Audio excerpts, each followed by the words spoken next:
Hello everyone, আসসালামু আলাইকুম। কেমন আছেন সবাই? আজকে আমরা চলে গেলাম কলকাতার একটি বিখ্যাত প্যালেস দেখতে, যেটাকে মার্বেল প্যালেস বলে বিখ্যাত। এটা রাজা রাজেন্দ্র মল্লিক তৈরি করেছিলেন ঊনবিংশ শতাব্দীতে।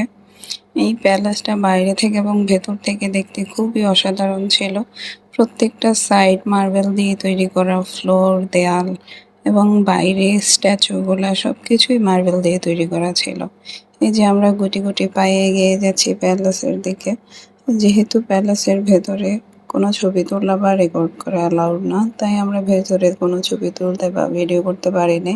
শুধুমাত্র বাইরে থেকে ছবি তুলতে পেরেছি। এই যে দেখেন, প্যালেসের সাইডের এই সবই কিন্তু মার্বেল দিয়েই তৈরি করা। তারপর বাইরে ওরা ভাই বোন কিছুক্ষণ দুষ্টুমি করলো, খেলাধুলা করলো। পাশে একটা ছোট্ট জু ছিল, যেখানে অনেক পশু পাখি ছিল। ওরা ওগুলা দেখে মজা করেছে। আর প্যালেসের সাইডের ভিউটা ছিল এরকম। আলভিরা প্যালেসের সামনে সাইডে কিছু ছবি তুলেছে আমরাও। এটা প্যালেসের ভিতরে একটা পুজো করার জায়গা। আহ তারপর আমরা বাইরে কিছু ছবি টবি তুলে চলে আসছি।